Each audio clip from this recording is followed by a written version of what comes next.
Hello, and welcome to a review of YouTube sweetheart Frederick Backman's A Man Called Ove. So before we start, please make sure to leave a like, a comment on your thoughts about the book. I'm very interested in seeing what people think about this video.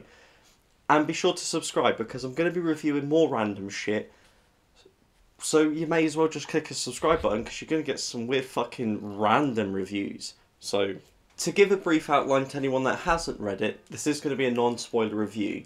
It's about an old grumpy motherfucker called Ove who lives in Sweden, and it's just his experience meeting people throughout his life. Now that's a real vague way of putting it. I could go into it a bit more, but I think that's all you really need. If you're going to read the book, it's because everyone says it's really good, and the premise is that it's an old bastard and you read about him meeting people, and it's just that traditional angry bastard meets people that softens his heart and makes him a good person, that type of thing. So I want to get out of the way. I enjoyed this book. I really did.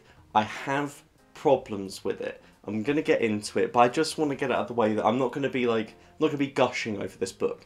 If anything, I'm probably going to be more on the negative side because the things that did frustrate me, really irking me. I can't shake the irritation I feel with part of this book. But to get the strong parts out of the way, Ove and the rest of the ensemble of characters are all fantastic.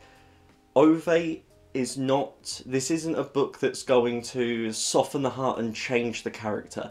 Ove is Ove throughout every page. He does not change being his character. It's not like he reaches the end and it's like he'd learned how to be a good person again and he never dare swore at another man again. He was a lovely man. It's like, no. This guy still thinks the world is bullshit because it is, and he's just going to make it abundantly clear to everyone he meets that they need to prove themselves worthy of spending time around, otherwise he's just not going to fuck with them. The character of Ove is realistic. Some of the other characters I don't think are realistic, especially when the pace starts picking up. It's kind of like, we just need to introduce this character. Does it make sense for them to like Ove so much? Not really, but it needs to happen. But to start with, Ove is realistic in being a not nice person. He doesn't like foreigners. He doesn't like anything. He is a grumpy old man. Sometimes that makes you feel like he's older than 59. When I read it, I was imagining Len Goodman from Strictly Come Dancing, like some really old dude who's kind of like, you're like, oh, I understand that this guy's a fucking piece of shit. He's from a completely different generation. But when they're 59, it's like, that's my dad's age. My dad doesn't act like this.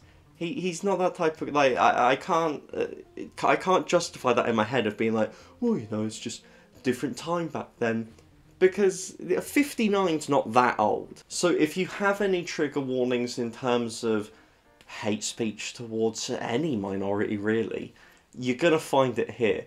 My man's throwing them out left, right and centre because he's just a blasé, say it like you mean it, balls to the wall, doesn't care about anyone else. He's just going to say it. So you have to be prepared for that. And it's almost kind of weird when you read the book and you kind of like, because it feels like you're reading someone older, you do have that mind frame of kind of being like, well, you know, they're still a good person on the inside. And it's a weird almost like apologist for being racist and homophobic and shit, which was really weird now that I think about it. It's kind of like this book is like, well, you know, he may call you a bender, but he really likes you.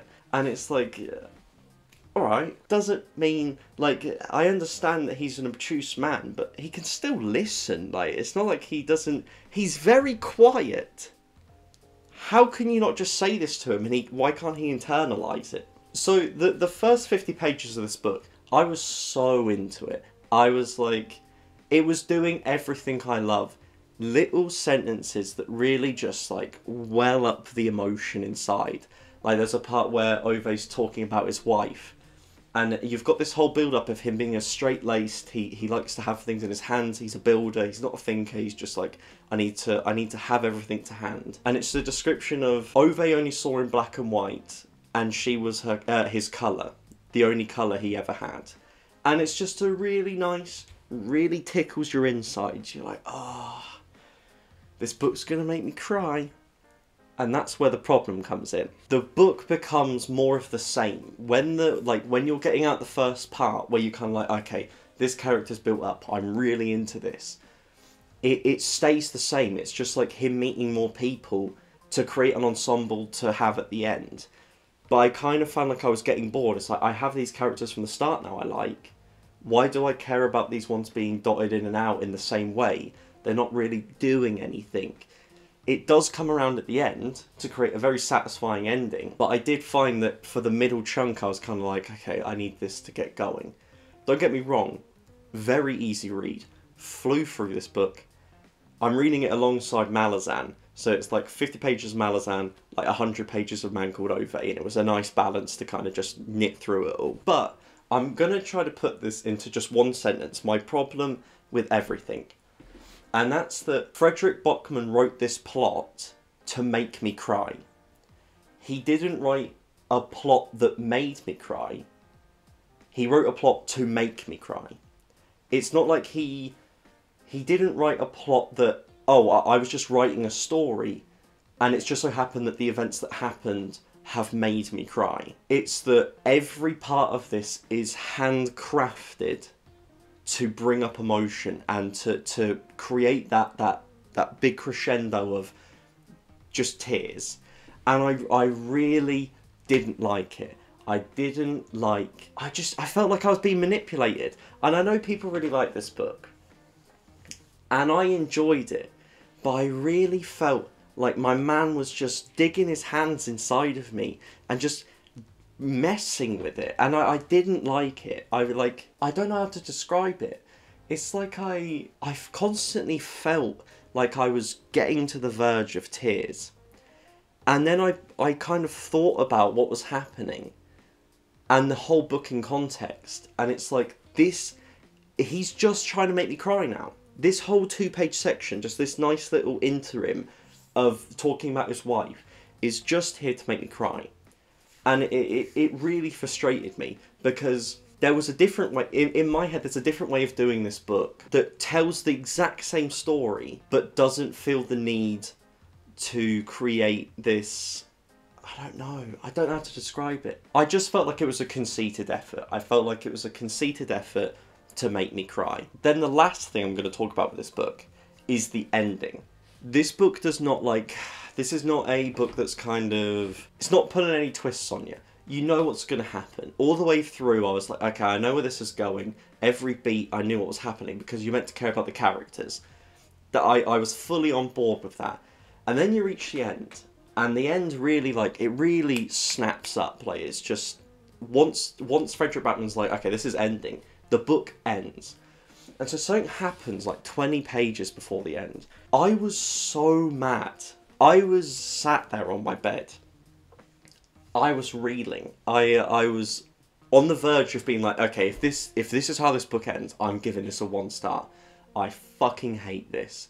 Do not dare do this to me. And if you've read the book, you probably know what I'm talking about. Or maybe you don't. Maybe everyone else liked it. I was fucking raging. And so, luckily, it doesn't end that way. But then it tries to, the next chapter, to keep it non-spoilers, I'm then going to go into spoilers, but outside of spoilers, the next page after that happens, it tries to have this really sentimental, heartwarming joke moment. And I felt like Ove. I felt like an old man that was really grumpy with what these new kids were doing. Because I was literally reading it, I was like, don't you fucking dare try to be heartwarming to me right now. I'm not over the fact that you all made me think you were going to end that book that way. And I was so angry that I just read the rest of the book in a bad mood. And I wasn't happy with how it ended. I was literally like, even though it ended nicely, and it was a very nice ending, just that little bit, I was like, fuck you. Fuck you. Fuck you. And so in spoilers, just so I can clarify that to anyone that has read the book, it was when the motherfucker got stabbed. I was just like, it set it up. We've just had a heartwarming moment where the kid's like, cheers granddad for the iPad, lit present bro, clickety clack. And he's like, oh, I'm gonna trot off. And he walks outside and he sees a thief. And then my man just gets shanked.